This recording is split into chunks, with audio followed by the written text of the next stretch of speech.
إن الحمد لله نحمده ونستعينه ونستغفره ونعوذ بالله من شرور أنفسنا ومن سيئات أعمالنا من يهده الله فلا مضل له ومن يضلله فلا هادي له ونشهد أن لا إله إلا الله وحده لا شريك له ونشهد أن سيدنا وسندنا وحبيب قلوبنا ومولانا محمدا عبده ورسوله أما بعد فأعوذ بالله من الشيطان الرجيم بسم الله الرحمن الرحيم وقالوا كونوا هودا أو نصارى تهتدوا قل بل ملة إبراهيم حنيفا وما كان من المشركين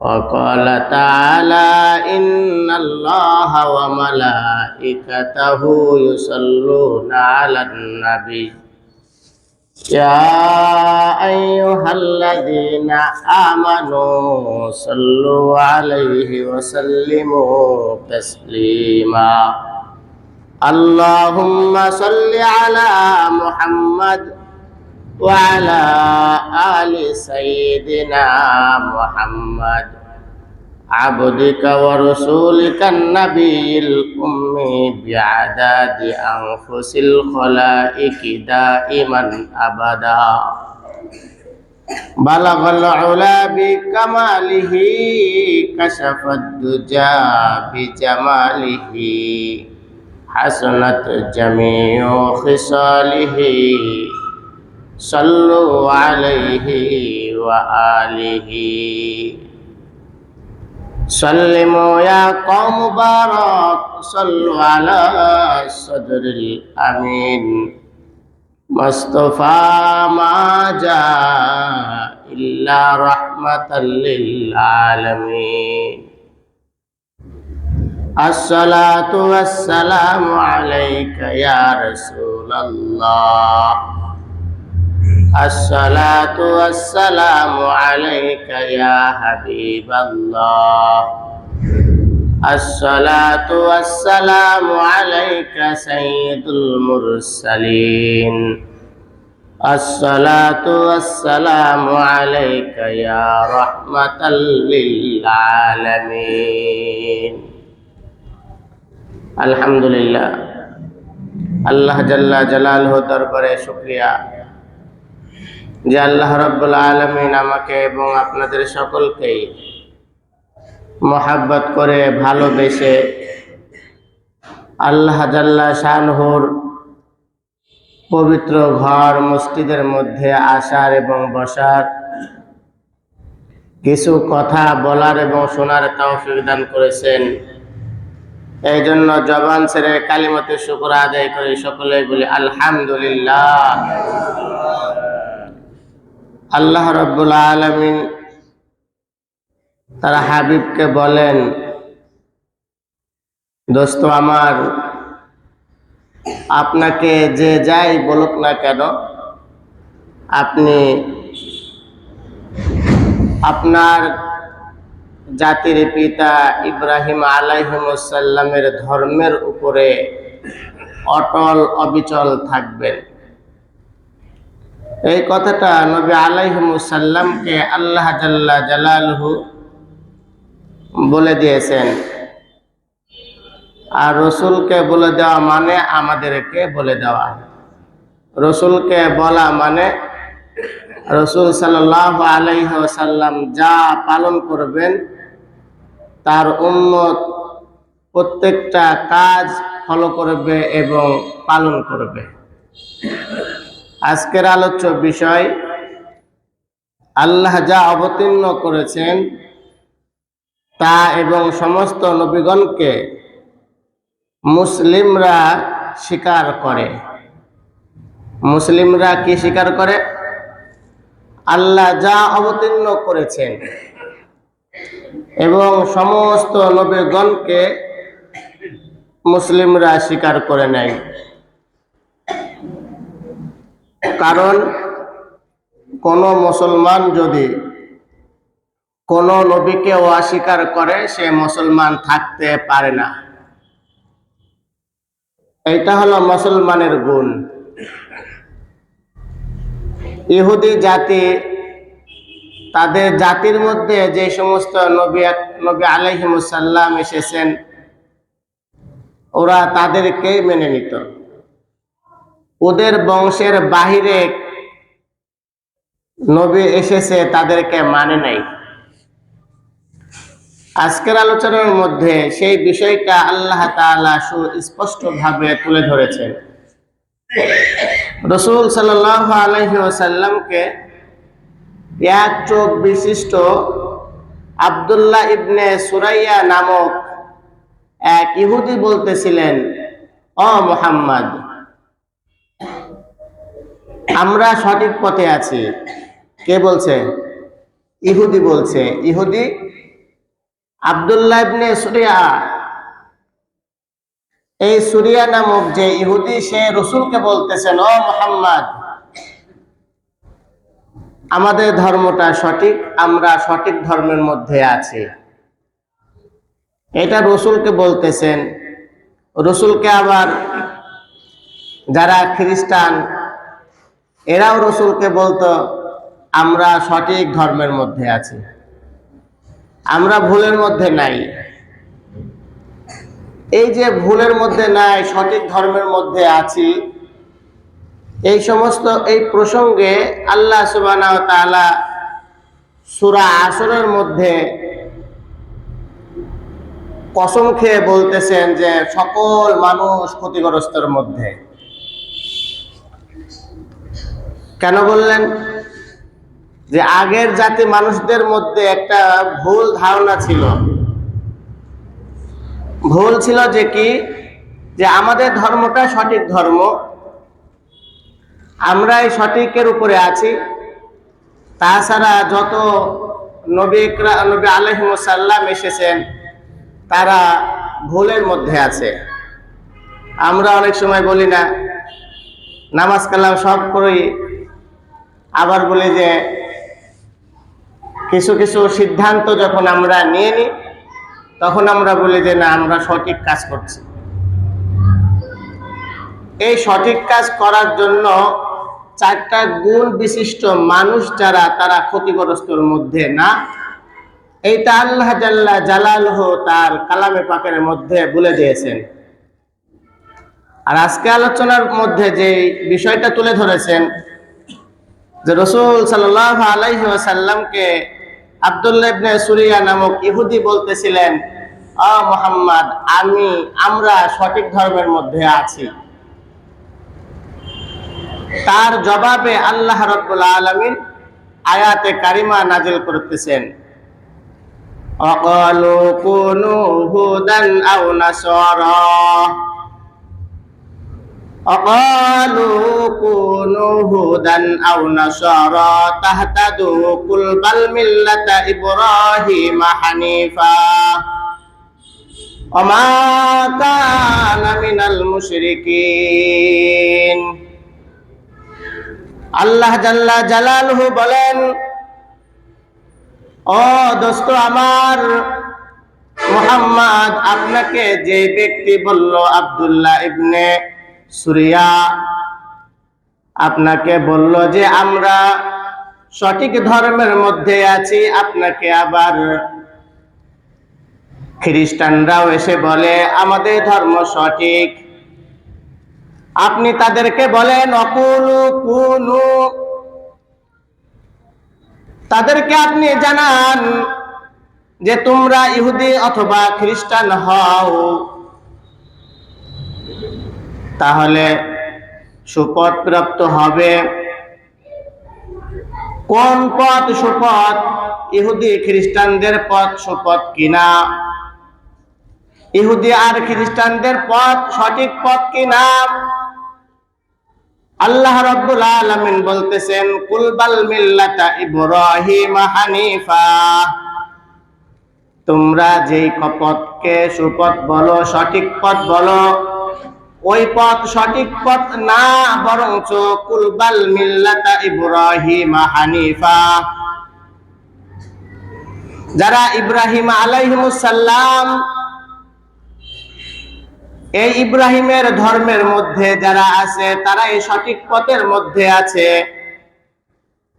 ওমা কানা মিনাল মুশরিকিন, কখনো ইব্রাহিম আলাইহিস সালাম তার ধর্মের মধ্যে কাউকে অংশীবাদী করে নাই, অংশীদার করে নাই। তাহলে এখানে বোঝা যাচ্ছে যে আমরা যারা মুসলমান, আমরা যদি এক আল্লাহকে মেনে নিতে চাই আর সঠিক ধর্ম ইসলামের মধ্যে যদি থাকতে চাই, এক আল্লাহ ছাড়া, ইব্রাহিম আলাইহিস সালামের ধর্ম ছাড়া অন্য কোন ধর্মের মধ্যে সফলতা আর কামিয়াবি নাই। এই কথা আল্লাহ রাব্বুল আলামিন আরো সুস্পষ্ট ভাবে বুঝাইতেছেন, ওয়াল আসরি ইন্নাল ইনসানা লাফি খুসর। আল্লাহ রাব্বুল আলামিন বান্দাদেরকে বুঝাই, আমি আল্লাহ রাব্বুল আলামিন আমার কাছে গুরুত্বপূর্ণ সময় কাল আমাদের কাছে যেমন গুরুত্বপূর্ণ হলো, সবচেয়ে আমাদের মালিক আল্লাহ। আমাদের তরবিয়াত হলো এমন, কোন মানুষকে কোন বিষয় যদি বিশ্বাস করাতে হয়, সর্বশেষ হলো আল্লাহ রাব্বুল আলামিনের নামে কসম খাওয়া। খাই কি খাই না কসম? কসম খাই আমরা। ইনসানের তরবিয়াত কসম খাওয়া, ইনসান তরবিয়াত কসম খাইলে তাড়াতাড়ি কথাগুলো বিশ্বাস করে নাই। আমাদের কাছে যেমন গুরুত্বপূর্ণ হলো, সবচেয়ে দামি হলো আল্লাহ।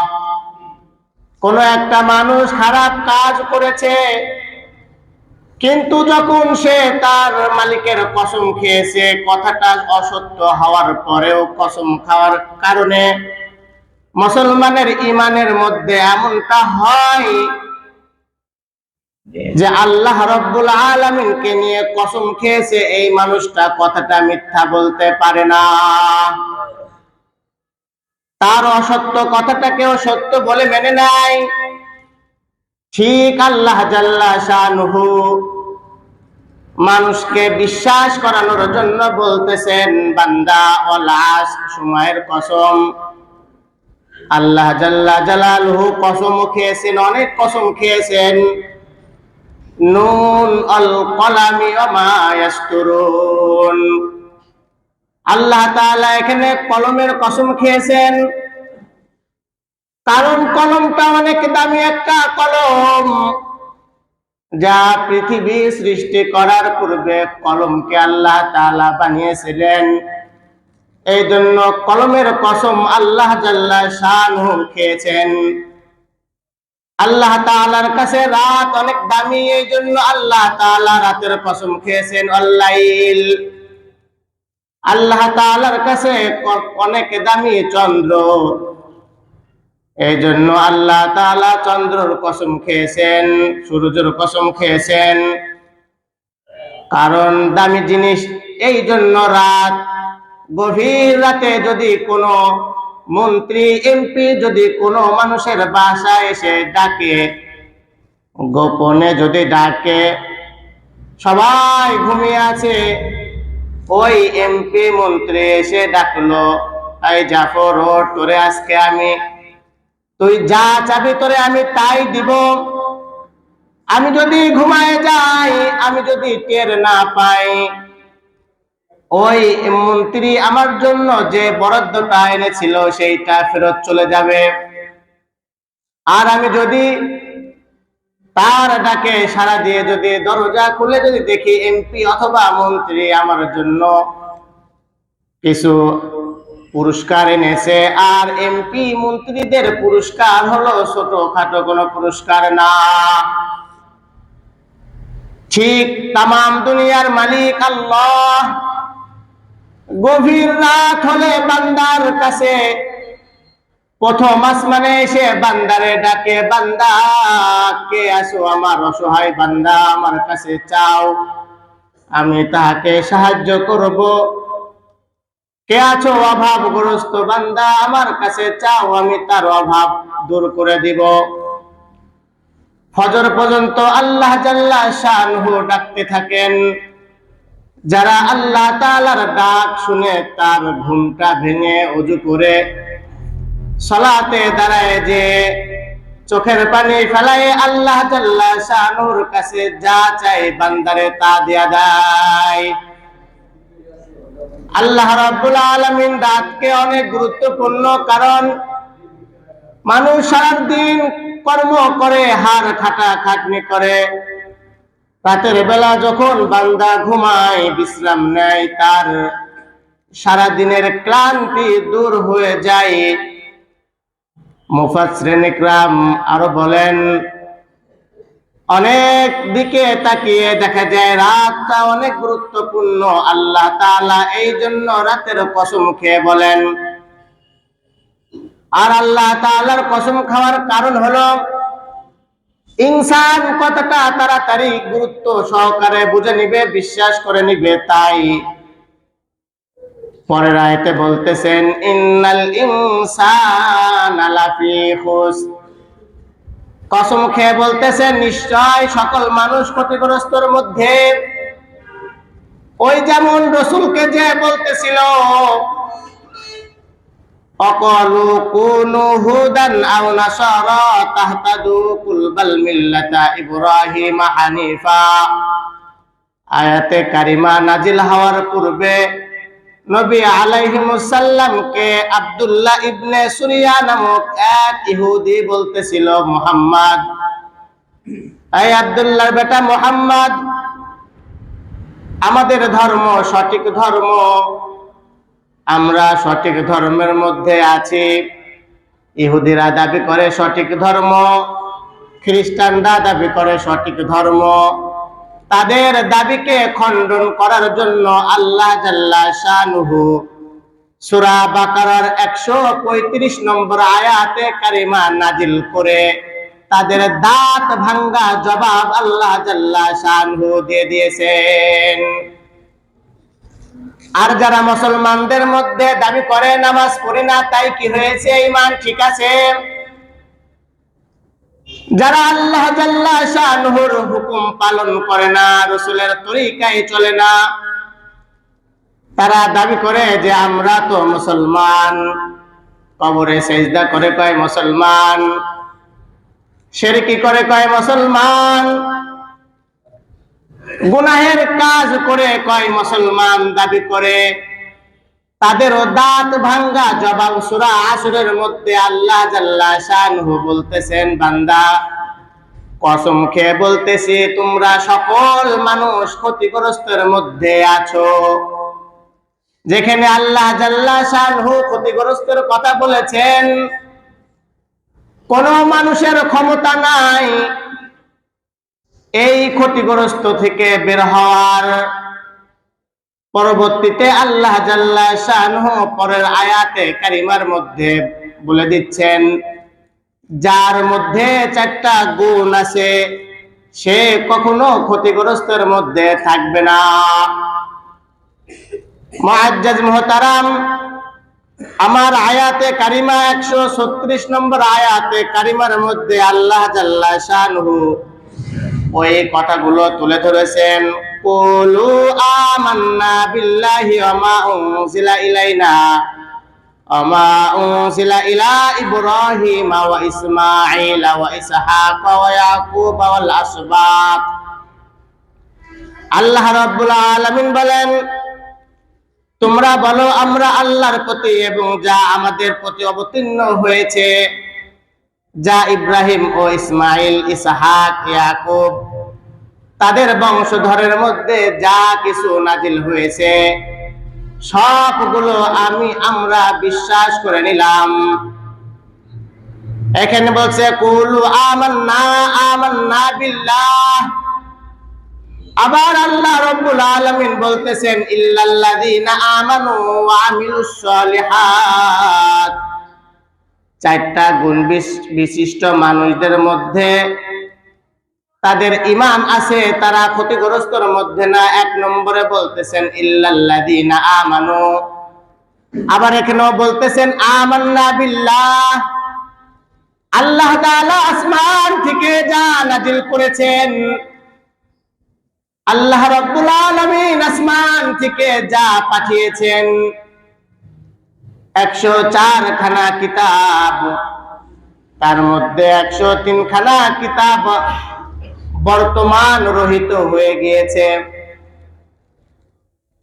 এই যে বাতিল হয়ে গেছে বলে অস্বীকার করা, যদি কোনো মুসলমান 103 খানা কিতাবের উপরে ঈমান যদি না আনে, সে কখনো মুসলমান হতে পারে না।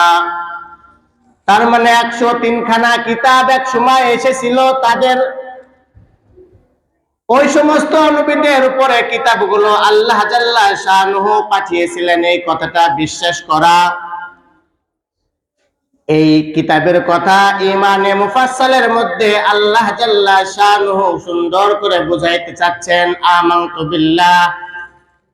আমানতু বিল্লাহি ওয়া মালাইকাতিহি ওয়া কুতুবিহি। প্রথমে ঈমান আল্লাহ রাব্বুল আলামিনের উপরে আনার কথা বললেন, তারপরে বলতেছেন আমানতু বিল্লাহি ওয়া মালাইকা, ফেরেশতা, ওয়া মালাইকাতিহি ওয়া কুতুবিহি, তারপরে বলছেন কিতাবের উপর 104 খানা কিতাবের উপরে বিশ্বাসের কথা বলতেছেন। আবার এখানেও আল্লাহ রাব্বুল আলামিন বলতেছেন আমান্না বিল্লাহি ওয়া মা উনজিলা ইলাইনা ওয়া মা উনজিলা ইলা ইব্রাহিমা। এখানে কয়েকটা নবীর নাম ধরে বলতেছেন, তাদের উপরে যা কিতাব নাজিল হয়েছে, তাদের পূর্বে যাদের কিতাব নাজিল হয়েছে, যাদের উপরে তোমরা প্রত্যেকটা কিতাবকে তোমরা মেনে নাও, বিশ্বাস করে নাও, তাহলে আল্লাহ জাল্লা শানুহু তোমাদেরকে ঈমানদার বলে ঘোষণা করবেন। আবার এখানে বলতেছেন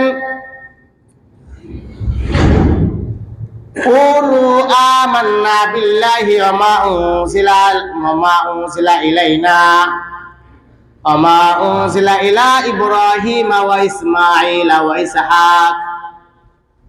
আসমান থেকে যে কিতাবগুলো নাজিল করা হয়েছে, যাদের উপরে নাজিল করা হয়েছে, মুসলমানদের হলো উচিত, মানে অবশ্যই তারা মানতে বাধ্য। কারণ যদি কোনো মুসলমান আসমানে কিতাবকে অস্বীকার করে, কোনো নবীকে যদি অস্বীকার করে, সে কখনো মুসলমান হতে পারে না, মুসলমান হতে পারে না। যদি কেউ, কোন মানুষ আসমানের কিতাব আর কোন নবী আলাইহিমুস সালামকে যদি অস্বীকার করে, যেমন ইহুদিরা বনি ইসরাইলে যতগুলো নবী এসেছে, এই প্রত্যেকটা নবীকে তারা নিজেদের নবী বলে দাবি করে, কিন্তু তাদের ধর্মে যেই সমস্ত নবী আসে নাই, তারা তাদেরকে মানতেই চায় না। যেমন ইহুদিরা রাসূলকে দুশমন বলে ঘোষণা করে দিয়েছে, কারণ রাসূল সাল্লাল্লাহু আলাইহি ওয়াসাল্লাম বনি ইসরাইলের মধ্যে আসে নাই। তাদের ইচ্ছা বা তাদের কথা ছিল যে আল্লাহ জাল্লা শানুহু আমাদের বনি ইসরাইলদের মধ্যেই নবী করে পাঠাবেন শেষ নবী মুহাম্মদ। তাদের কিতাবের মধ্যে দেওয়া ছিল, পড়া ছিল, তারা পড়ে বুঝে অস্বীকার করত। আমরাও যদি এই ভুল করি, তাহলে তাদের সঙ্গে আমাদের হাসর আর নাসর হবে। কি ভুল? আমরা মুহাম্মাদের উম্মত আর বাকি নবীকে মানি না, নাউজুবিল্লাহ, এমন মনোভাব চিন্তা যদি হয়, সে সরাসরি কাফের হয়ে যাবে। এমন যদি মনে করি আমরা আমাদের উপরে নাজিল হয়েছে কোরআন আর 103 খানা কিতাবকে মানি না, নাউজুবিল্লাহ, তাহলেও ওই ব্যক্তিও বিনা দলিলে কাফের হয়ে যাবে। যদিও বা সে বাংলাদেশের গভর্নমেন্টের আইনে খাতায় নাম থাকবে তার মুসলমান, কিন্তু আসলে আল্লাহর খাতায় তার নাম মুসলমান হতে পারে না, থাকবে না। এই জন্য মুআজ্জাজ মুহতারাম, আমরা যারা আল্লাহ জাল্লা জালালুহু যেই সমস্যাটা সমাধান করে দিয়েছেন, মানতে কি কোনো সমস্যা আছে আমাদের? একেবারে সুস্পষ্ট কথা, আল্লাহ যা অবতীর্ণ করেছেন আর যে সমস্ত নবীদেরকে পাঠিয়েছেন, সে 1 লক্ষ হইতে পারে, 1.25 লক্ষ হইতে পারে, 2,24,000 হইতে পারে, অসংখ্য হইতে পারে, ঠিক কিনা? এক কথায় যত নবীকে আল্লাহ তাআলা পাঠিয়েছেন, আমরা প্রত্যেকটা নবীকে আমরা মানি আর বিশ্বাস করি আল্লাহ তাআলার তারা নবী ছিলেন, ঠিক কিনা? যদি আমরা অস্বীকার, সন্দেহ পোষণ করি, না এত না এত ছিল, এত না এত ছিল, তাহলে আমাদের ইমানের দুর্বলতা আছে।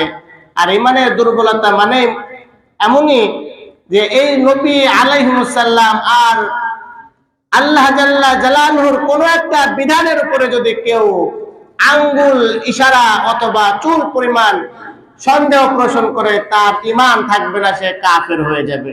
আল্লাহ রাব্বুল আলামিন আমাকে এবং আপনাদের সকলকেই উল্লেখিত কথার উপরে আমল করার জন্য তৌফিক দান করুক, আমিন। ওয়া আখিরি দাওয়ানা আলহামদুলিল্লাহি রাব্বিল আলামিন।